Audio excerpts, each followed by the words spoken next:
Super Mondays. That's what you call I'm gonna call it Super Mondays because it was a Super Monday. It was a highly anticipated Elite Eight matches between these four teams. This seems like a Final Four matchup. You had Iowa and LSU, then you had Yukon and USC. Definitely lived up to the hype, lived up to the expectations. But we're gonna give you a recap today, man. So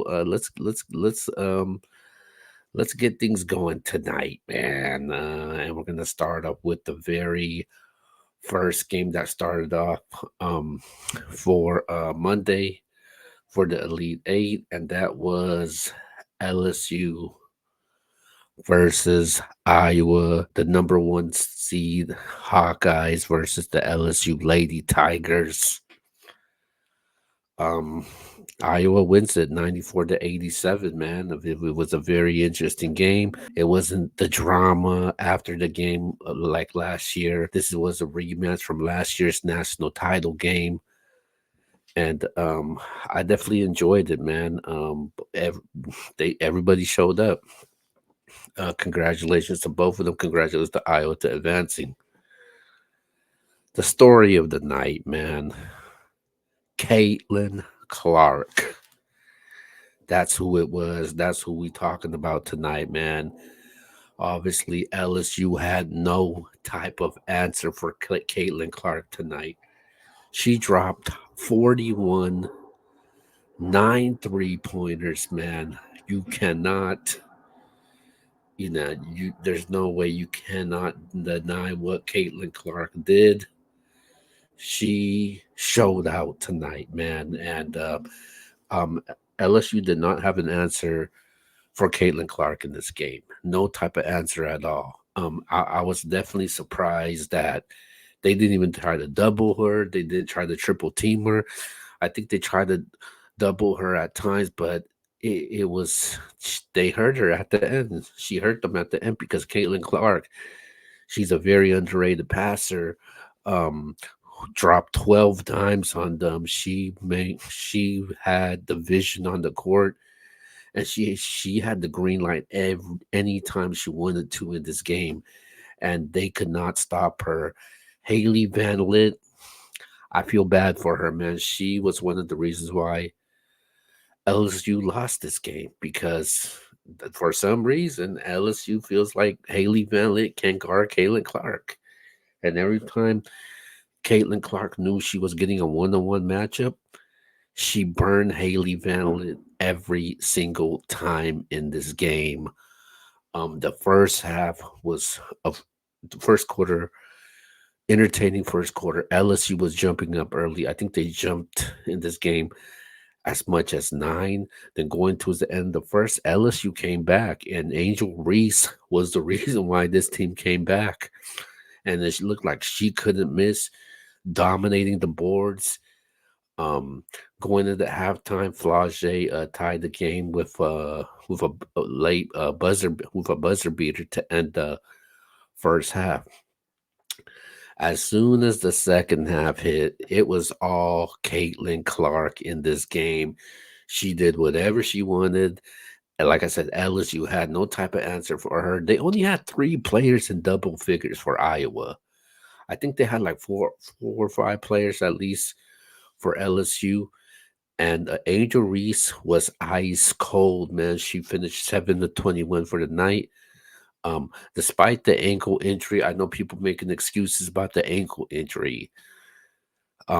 She still played well with the ankle injury, so there shouldn't be no excuses at all. Even with the ankle injury, she did go 7 to 21, and Angel Reese during these type of big moments in this game, she froze up. She didn't show up, and the better player won in this game, which was Caitlin Clark, was the story of the night. Um, Flage ended up being the leading scorer in this game. It was just a lot of missed opportunities for LSU. I think it was a lot of bad coaching decisions. They got into foul trouble also, along with Angel Reese, and I think Flage also got into foul trouble also. And Iowa played a great game, man. And obviously they advanced. to the Final Four, number one seed, which they definitely deserve. And I was kind of worried about LSU though, because they always play seven deep. Their starters play a lot of minutes, and I kind of thought that it would hurt them at the end. And they struggled throughout this whole tournament, all the way to the first round, second round, to the Sweet 16. They did struggle, fell behind a little bit against UCLA. Um, the first two rounds, they also struggled in that game also. And I felt like going to this game, I felt like I was a little worried and concerned in this game. And when you think about this, man, Caitlin Clark, that's what you think about right now, man. Sh- I- She had her way in this game. She had the green light. She was toying them. She was disrespecting them because she was pulling up in this game from anywhere. She was just throwing up shots. She shot the ball 20 times in this game, and LSU dominated the boards, man. They had at least 32 offensive rebounds in this game.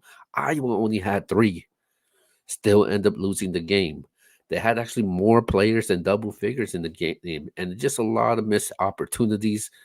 Haley Van Lit, bad shot selection, horrible defensive play, and just the defensive assignments on Caitlin Clark was not good at all. And that's why Iowa advanced, man. And Caitlin Clark was the answer in this game. When you drop in 41, breaking records in this game, there's not much you can say about Caitlin Clark right now. She just, and I'll talk about this later, she might go down as the greatest female basketball player to ever do it.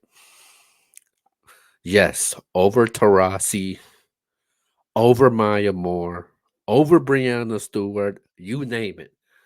The only thing that's missing on Caitlin Clark's belt right now is that national championship. And she is on redemption, and she's on verge to win her a national title in her career. Now, as far as Angel Reese goes, man, I'm disappointed that she did not show up in the second half. I'm not going to make any excuses about the ankle injury at all because she did play well, sort of. She did go 7 to 21. She did shot bad from the field in that game in the second half.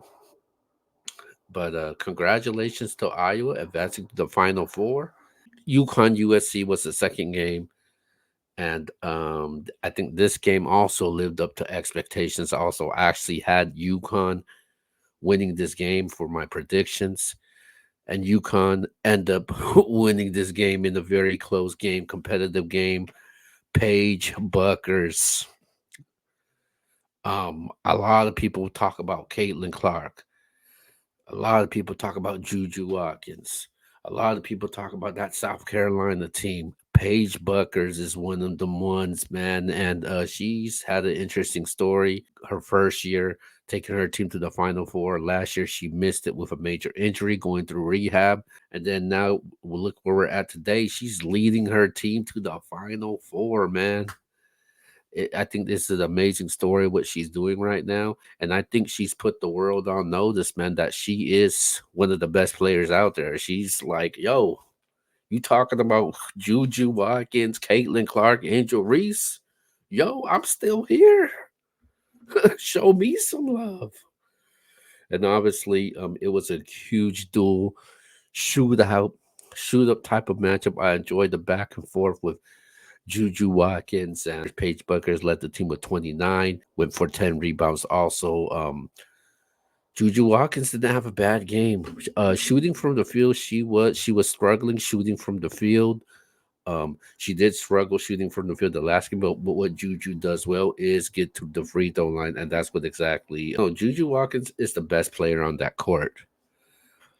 I think she was the best player in that game. But Yukon is the better team overall. Very well coached. We know what Gino Oriema could do over there, man. They were more of a complete team and they just knew how to win, knew how to get there, man. And that's why Gino Oriema is one of the best coaches of all time. They end up winning this game 80 to 7-3. Paige Bucker scored the last 11 points for this team.